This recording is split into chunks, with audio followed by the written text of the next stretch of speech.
It's the Sue Ann Show. Sue Ann Show. Sue Ann Show. Of Hourish Show. Good morning. Good afternoon. What time is it? Who cares? Who cares? Who knows? Who cares? You said a very funny thing on the way up to our little room here. You were carrying a cup of tea. Oh, yeah. I said we had loads of stuff in our hands. We had bags and tea and biscuits and mirrors and makeup. And I was standing at the door and I said, we've no hands. And you went, it's okay. I'll put the hot tea into my hand like this because I have asbestos hands, and that comes from Linda Nolan, who has passed away. Poor Linda, and she was in the Nolan Sisters, and I did a show with her called Menopause the Musical, and she said anybody who has children, she never had kids, and she said anyone who has children has asbestos hands because we've had years of having to just not thinking about stuff and pick it. So if you've had 4 children under 5, as I have, I apparently have hidden like picking up. It's like. I don't know. It's like you in order to save your child from falling off the table whilst holding a cup of coffee. I don't know. Do you know what I mean? Yeah. Do you know what I'm trying to say? I'll tell you who has asbestos hands. My sister-in-law, Tracy Rennie. Chefs. She would come back. She used to work in Patrick Guibo. And she'd come home and there'd be like unbelievable knife cuts on her hands and burns all over. And chefs, mothers, firemen, and freaks. People who work with Psycho freaks. Yeah. The man with the asbestos hands. Yeah. Fire swallowers, people like that. They all have it. Anyway, yes, so I'm not burnt and we're here. And how are you? What have you been doing? Well, do you know what I did this week? I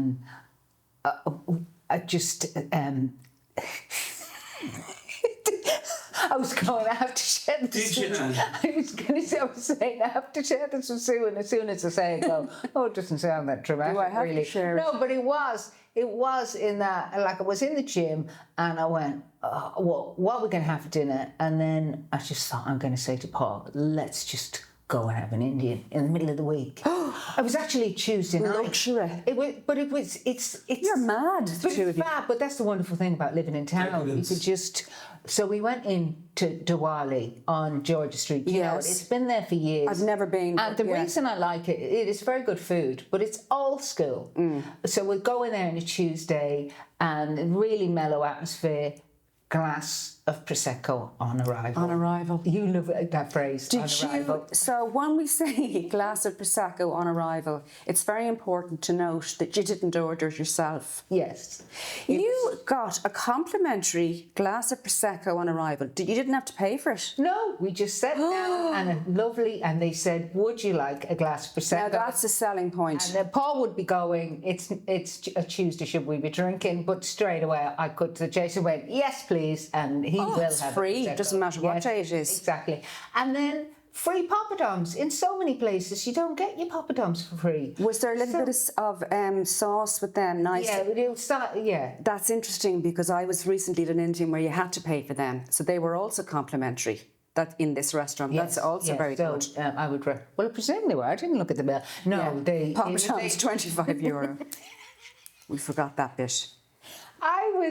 I just love those little welcome things because you go into so many restaurants now and they don't, like when I used to wait, that was the whole thing, you know, get the drinks out quick and if you're given any little nibbly thing, make sure it gets out there. You get people comfortable, they've had something, you know, you go into so many places and it takes ages for the drinks to arrive and blah, blah. I know. Anyway, but the lovely thing, after all that, at the end of the meal, then he said the magic words.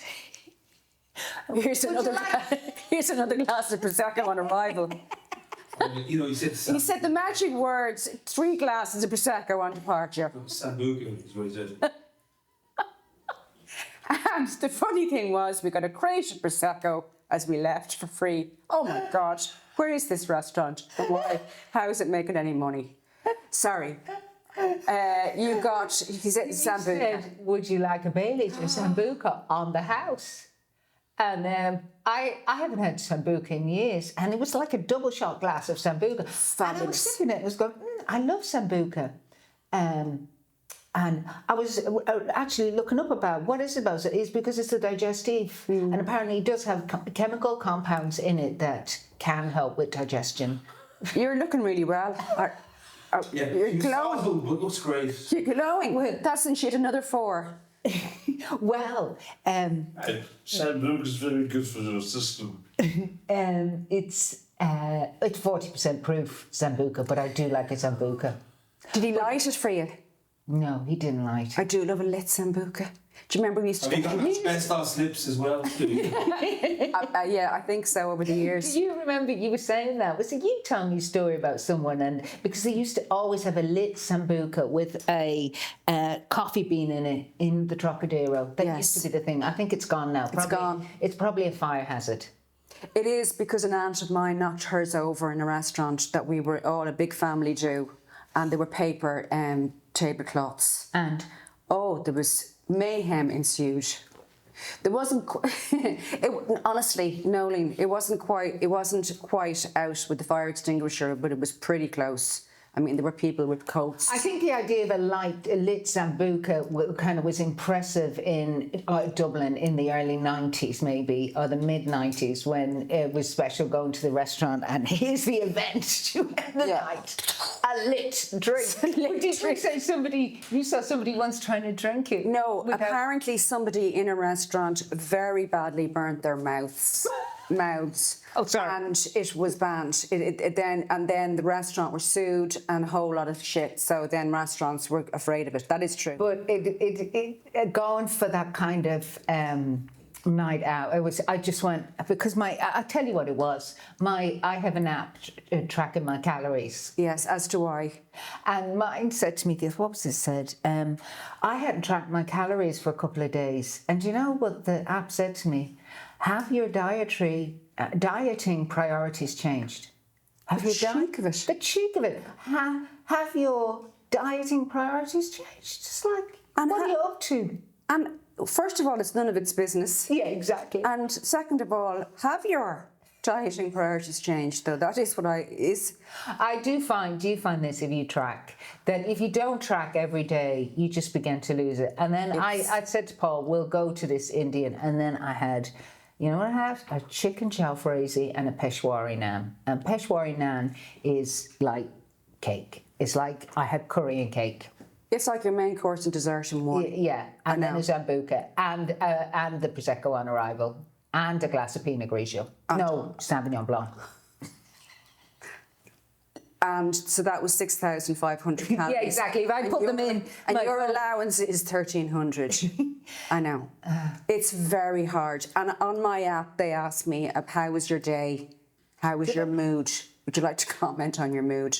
No way. Again, it's not relating to food. I don't. And you don't know where the information's going. Probably some information centre in China.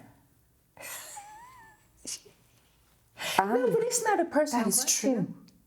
Would you How like? dare they? Yeah, Have your dieting priorities changed? How is your mood? yeah. That's that. They're doing that and all. But I was afraid the other day with my phone because something came up. Go to Mount Juliet for a weekend. Here's a deal to go to Mount Juliet for 3 nights for such and such, meal included, blah, blah, blah. I did not Google Mount Juliet, look at anything to do with Mount Juliet, except for I had one very brief conversation on the phone. And you were I talking about mentioned it on- Romeo and Mount Juliet. Romeo and Yes. Juliet. And And then they picked it up. And Google got it wrong. And they picked up Mount Juliet. Yeah. And then I was talking about Romeo and Juliet. And then I was talking about Mount Street. I had to go to Mount Street. It's just, yeah. Yeah. No, but seriously, I didn't. Do you know what I mean? Okay, so you're talking on the phone and somebody said, what did it come up? Yeah. They went, where do you recommend for a nice And weekend? you said Mount Juliet. I And then said, we went to Mount Juliet one time. And that was very nice. And then there are all these ads for Mount Juliet. And then when the ads came up, did you think, actually, I would like to go to Mount Juliet? Yeah. I know. I booked it already. And then I booked it. So yeah, it does work. did you? Yeah. No, I didn't.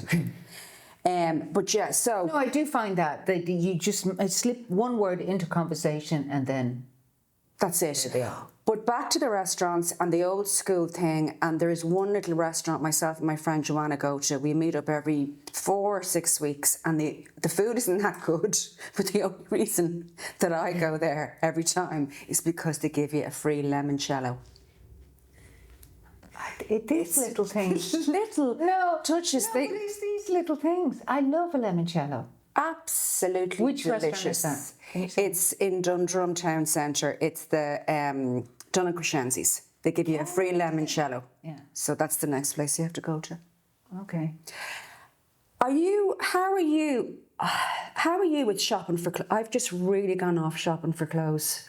Well, I used to love going around the shops because particularly in sale time, they would be full of the quirkiest stuff they were trying to get rid of. But all of that's gone now because people seem to buy clothes online. But I don't buy hardly anything online because I live in an apartment complex and I have had really valuable stuff just thrown in the security gate. Oh no, so you can't. And I just, on principle, I go, I don't want to buy anything online because it just might, there's so many different public areas and they just fling the package there. And then I had €100 worth of face creams left inside the public gate.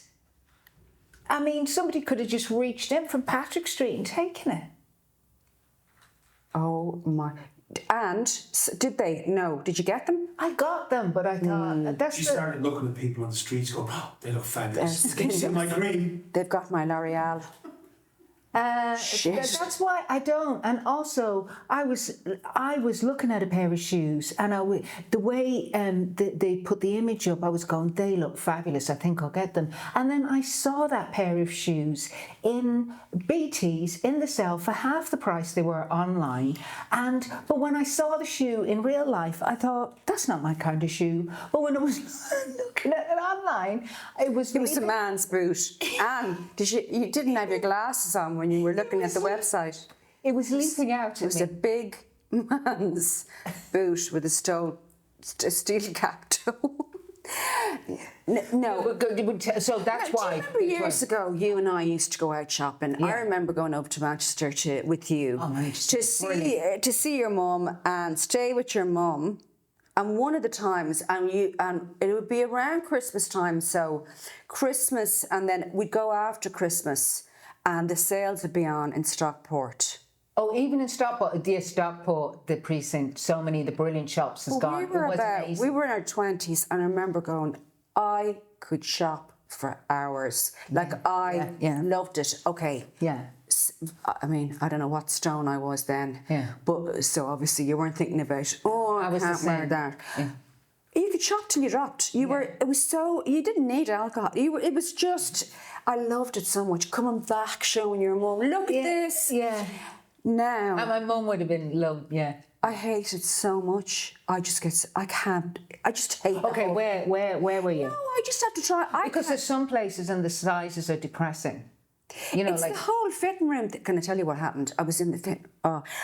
Sometimes I'm in there going, do I look like a total clown?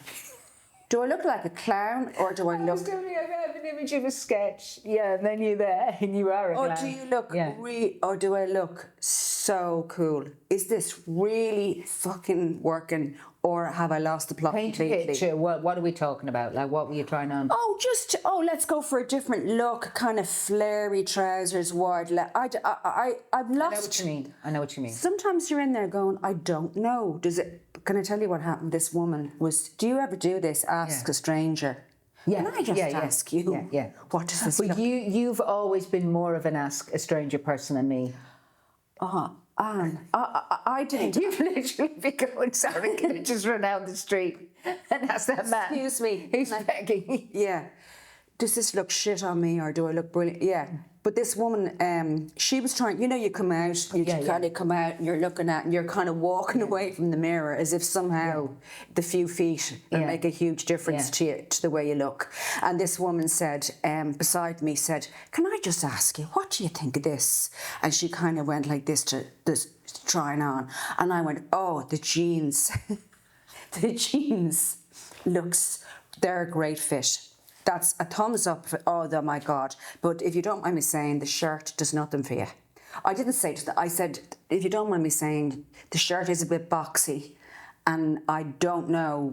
You are brilliant at this because you used to work, when you worked first, you worked in Benetton. Benetton, yeah. you were I worked in the rad trade. I suppose Yeah, the rad trade. It sounds more. That is one thing about you, Sue Collins. You always had a superb eye. Do you think? Yeah, because we sometimes go and should I get this, and you go, and you would make me pivot totally into a different thing. Yeah. Well, she was asking me, and then I said the colour of the shirt, it does nothing for you, and it's very boxy. And I would go no to the shirt, and she went, oh no, the shirt is mine. Oh my God. Oh my God. Oh my God. That is so Sue. Oh, is it? Oh, sorry about that. But can I go back to the jeans? They really work. Sue, that is a story for stage. Oh, God. That is good for your show. I love that story. But you just feel like, I don't know, you're sweating, you've got the What did you say when the woman said that? I just went, oh, sorry about that, but the jeans, I totally went back to the jeans. Oh, anyway, she didn't give a shit. But I do I do ask people. So tell me, you were asking people, did you ask people, what were you trying on? No, I've asked people, and they've gone, and they've just gone, no, you can do better. It's really good to ask people, because I think you lose sight of what suits you. I have anyway sometimes. Yeah. And it changes, I think, too.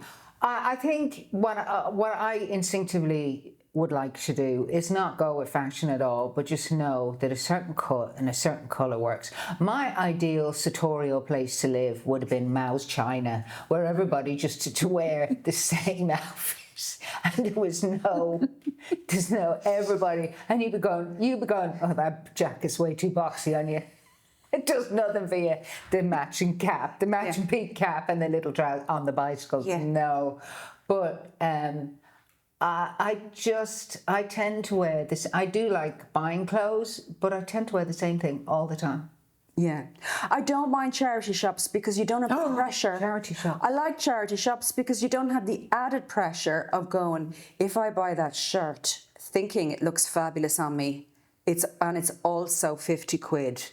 Do you get me? Yeah. You've got the added pressure of going, I'm spending money on something that may not look well on me. Yeah. But if you pay 7 quid for something, but you can find really interesting things. And you have to be careful which area. Dunleary. You go near a posh area. Yeah. Yeah. Always pick a charity shop. She gets the most amazing designer stuff for nothing. Yes. She always looks great. Yeah. No, it is amazing. Anyway, I just thought I would.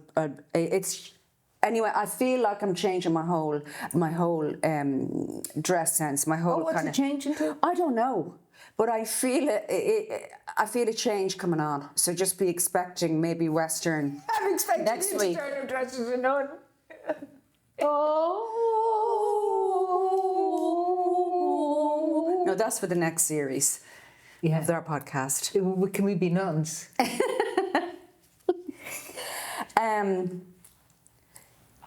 What were we talking about? Oh, no, but you were saying that you didn't like being in a changing room and that you feel that, and I totally relate to that. And a lot of that, I gained a lot of weight. Then I was on Ozempic for a while, very slowly. I talked about it before, lost it. And but I still, do you know that even when I was underweight, I always felt fat looking in a dressing room mirror. Isn't that mad? Jo Brandt is a joke. What's her joke? Oh, her joke a anorexic person was saying that when they looked in the mirror, they saw a fat person, and she said, "Oh, I didn't realise it was anorexic." Genius gag writer, Jo. Yeah. That's what I do. Some people look brilliant in clothes, like models, and I like Trinny London. Do you? I just look at them. I mean, I do, but it's a bit over the top. Yeah. It's so materialistic. It's just endless. And here's one of my 40,000 coats. Yeah. Oh, this goes quite well. Yeah. And like her wardrobe's bigger than my flat. I know. It's crazy. She's a bit mad. And I do love Rory McInerney. Do you know him? He does Trinity. yeah. He does Trinity. It's really funny. Yeah. I love him.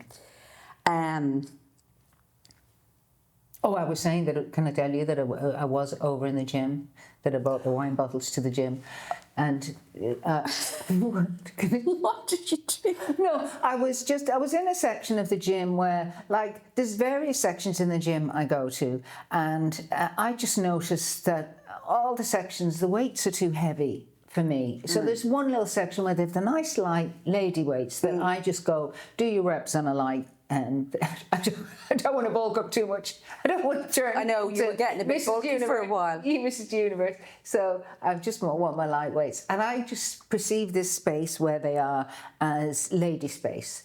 But there are a few big machines there. There was this big hefty man in there today when I was just doing my thing. And he was moving these big round heavy weights onto the machine. Yeah. But he was literally going... I know. Why did they do that? Do you know, it was irritating. It's so funny when you get older. It was irritating me so much that I said out loud, oh, for God's sake.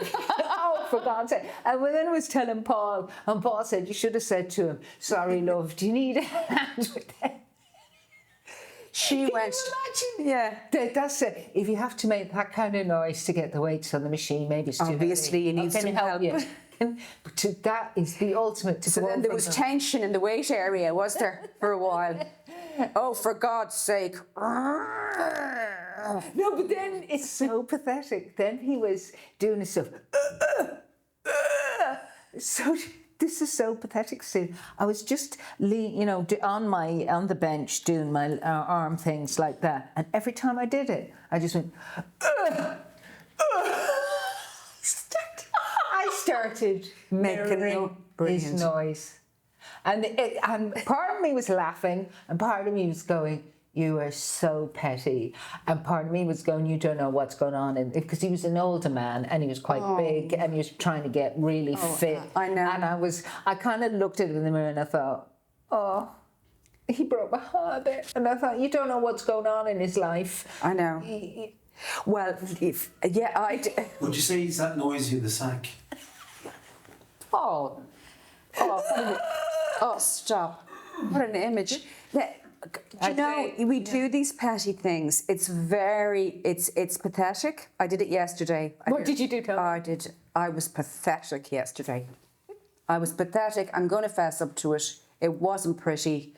It wasn't very spiritual. I'm on a kind of a spiritual journey at the moment, but I went off track very briefly yesterday with any mindfulness or patience.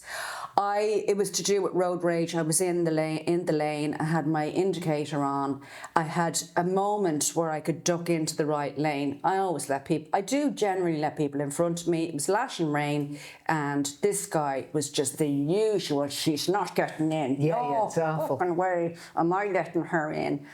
But I had decided I was going in anyway. So he slammed on the horn. I just did. Did you get into your lane? I got in. Great. And I had to get in. Win for you. Then I'd flash my lights. I had to say thank you. Lightning, thank you. I would have gone, doo-doo. And then he would have felt guilty. Oh, she's thanking me. I have that sometimes. I'm annoyed with someone and then they flash the thank you lights and then I feel bad. That would be the thing. And I just love that. I would have flashed my lights. No, I didn't flash my lights. Actually, in a grim world where people are like this. I think light flashing is magic. No, but you flash the lights. Wouldn't it be there's a car where little hands came out when you did that going. You do have those. Have the indicators like this, just to make it, Glass Prosecco, thank you. It's like a James Bond card. Little, thank you very much. No. But I find if I'm feeling annoyed and someone flashes, I do feel guilty. Anyway, tell me, what did he do? He was annoyed. He was so annoyed. He just was the real. And I don't know what it is. I just start making really weird faces. It's my natural reaction. Well, but how could he see? Yeah, he could see me. He could see me.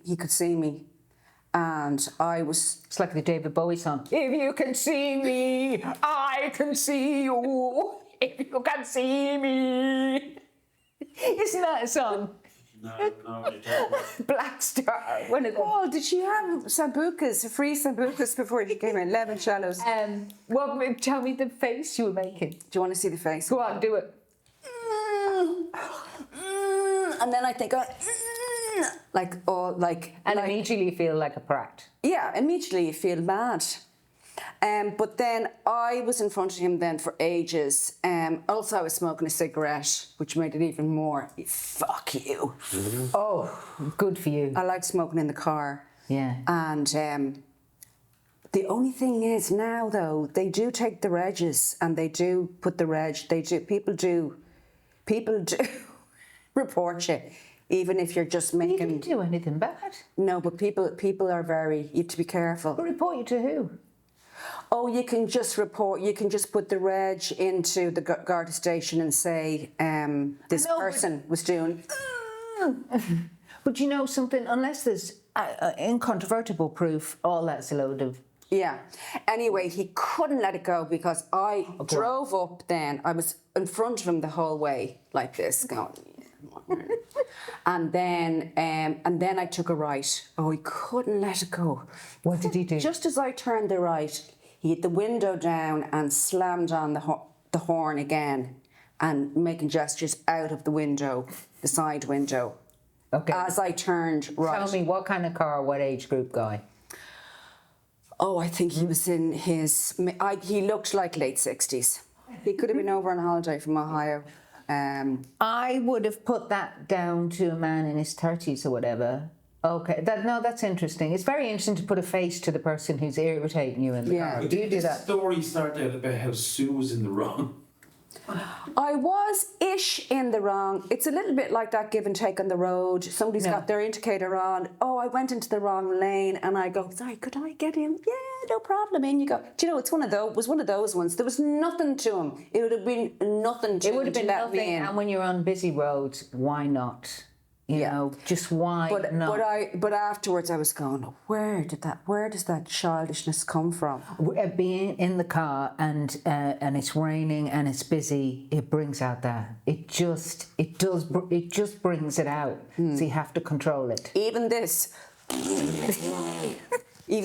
what I find is great. If you've annoyed someone, just Paul.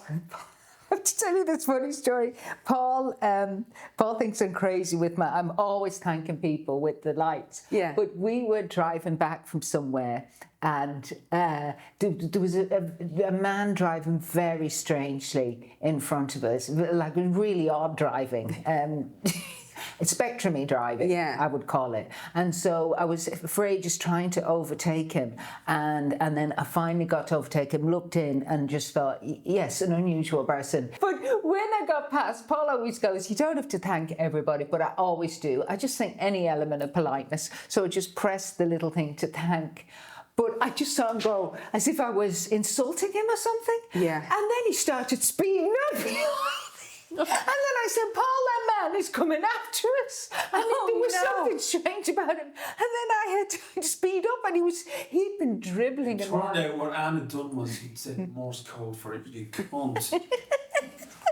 But he thought, I flashed him to say thank you, but this man definitely took it a different way.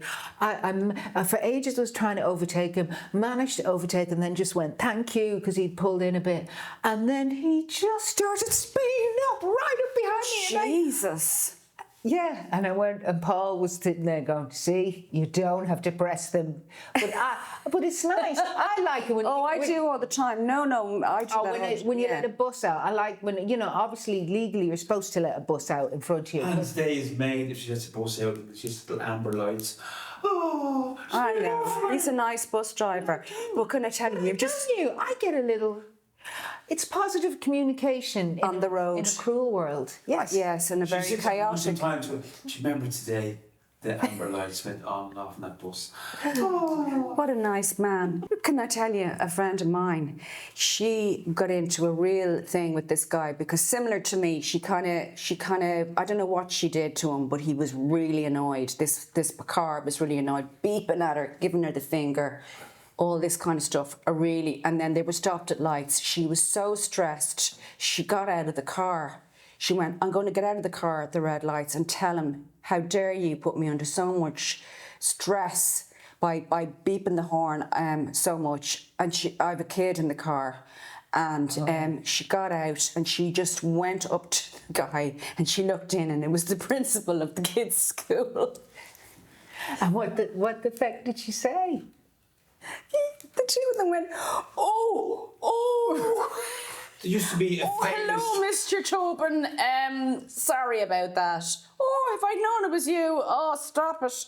But she was so mortified. And so was he.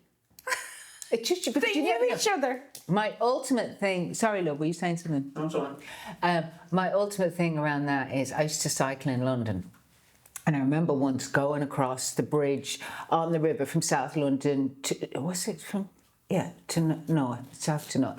Near Battersea, it was like multiple lanes of traffic, and I'm there getting in lane. It's stressful, and a car was going beep beep, and I just turned around and went, "Fuck you!" And the person was beeping knew me, and they were waving. They were just beeping to say hello. Yeah. Oh. And you don't expect it. You certainly don't expect Not it in London. But Londres, but you should have the same mindset in Dublin. In Dublin, it's small. It's small. And I often think that every time I do get wild on the bike sometimes, and I will really shout at people who try and walk. I go, if they walk across in front of the bike. Yeah. And then I go, what if they recognize... What if they're a major film producer and were thinking about you for the next role? Yeah. A famous case of something similar to that was, I remember just hearing this on the radio once, a story of somebody in a band, and they had just signed a huge deal with a record company, and it was a female top exec they were with. And then they went to the pub to celebrate, and the whole band were laughing about her and saying, I'd give her one and this because she was a woman. And that whole thing, she was in the pub and she heard them, and they lost the deal. On that You want note, to tell everyone your email address? our new email address. We have it, but I don't know it offhand. sueannehalfhourishshow@gmail.com. Okay. sueannehalfhourishshow at gmail.com is our email address. That's Sue, S-U-E, Anne with an E, A-N-N-E, half-hour-ish, I-S-H. Show. 2 N's in Anne. 2 N's in Anne and 1 E in Sue. Is that confusing enough? So, spelled E-N-N-E. Yeah. So if you've got any indiscreet emails you'd love to forward us, We'd love to see them. indiscretions, stories. Indiscretion, welcome. I know it'll just be the 3 people in Ohio. Yes, but they're interesting people. Brought to you by Sue Collins and Anne Gildee. Producer, Paul Farron. If you want to respond to any of the hilarity and stuff we've been talking about, Or give us topics to chat on. yes, indeed, you can email us, sueannehalfhourishshow@gmail.com.